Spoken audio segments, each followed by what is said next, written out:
زندگی کی ابتدائی سیڑھیاں طے کر رہے ہیں، ابتدائی مراحل میں ہیں۔ اگر آج اپنی بنیاد ٹھیک کر لی تو ساری زندگی کی بنیاد صحیح ہوگی، اور پہلی اینٹ کوئی ٹیڑھا رکھ دیا تو ساری بنیاد ٹیڑھی ہو جائے گی۔ یہ زندگی آپ نے نہیں شروع کی، یہ زندگی میں نے نہیں شروع کی۔ موت میں نہیں چاہتا ہوں، موت آپ بھی نہیں چاہتے ہیں، بڑھاپا ہم بھی نہیں چاہتے ہیں، یہ بچیاں بھی نہیں چاہتی، بیماریاں ہم میں سے کوئی نہیں چاہتا، حالات کا ہیر پھیر ہم میں سے کوئی نہیں چاہتا، لیکن ہم دیکھتے ہیں کہ ہماری طاقت ارادوں کے بغیر کچھ ہو رہا ہے۔ پیدا ہونے کے لیے میں نے درخواست نہیں دی، مرنے سے بچنے کے لیے دعائیں کرتا ہوں، لیکن موت بھی آئے گی، اٹھایا بھی جاؤں گا، نام بھی مٹ جائے گا، یہ طے شدہ بات ہے۔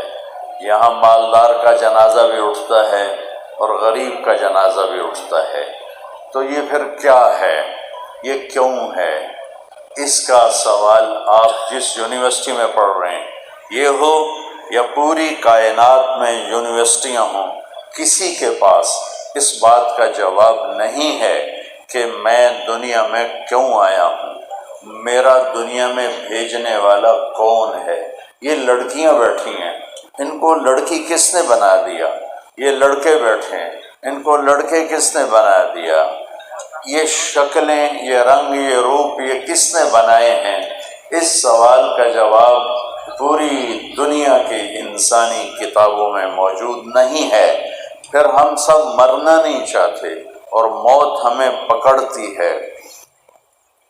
اینما تکونوا یدرککم الموت ولو کنتم فی بروج مشیدہ۔ بھاگو، دوڑو، کتنا بھاگو گے، موت تمہیں پکڑ کے چھوڑے گی۔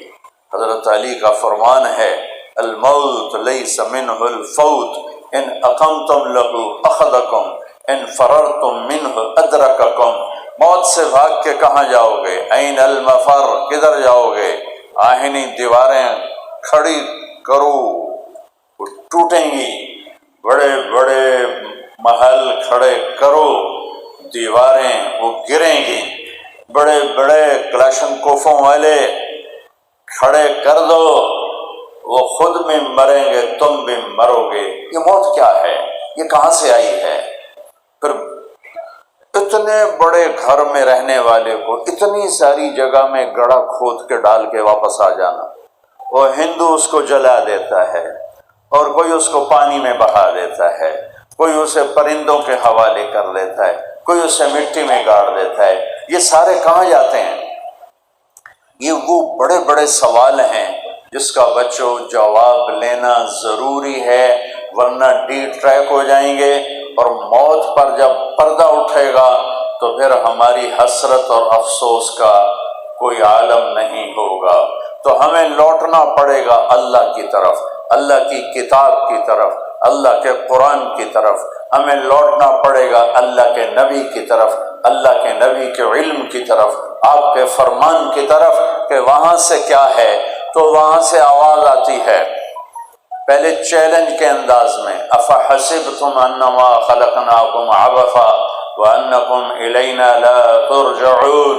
کیا خیال ہے ہم نے تمہیں بیکار پیدا کیا ہے کہ جو مرضی کرو، کوئی چیک بیلنس کوئی نہیں ہے، جو مرضی کرو، ظالم ظالم بنتا رہے، مظلوم مظلوم بنتا رہے، یزید جیسے جھنڈے لہراتے رہیں، شمر جیسے خون بہاتے رہیں، اور حسین جیسوں کے سر کٹ کے نیزوں پہ چڑھتے رہیں، آل رسول جیسی پاکیزہ ترین نسل ان کے سر کٹ کے نیزوں پہ چڑھ جائیں، اور انسانیت کے نام پہ دھبا، انسان ہی نہیں جانوروں سے بھی بدتر ہو کہ ہاتھ میں جھنڈا ہو اور وہ لہرا رہا ہو۔ یہ سب ایسے ہی ہو رہا ہے، پیچھے کوئی ہے سسٹم، کوئی ہے دیکھنے والا۔ افحسبتم انما خلقناکم عبثا، بیکار پیدا ہوئے ہو؟ نہیں، بیکار نہیں پیدا ہوئے ہو۔ وما خلقت الجن والانس الا لیعبدون، تمہیں ان بچیوں کو، ان بچوں کو، ان بڑوں کو تمہارے رب نے پیدا کیا ہے کہ مرنے سے پہلے اپنے رب کو راضی کر لو، اللہ کی بندے بن کے زندگی گزارو، اللہ کے فرما بردار بن کے زندگی گزارو۔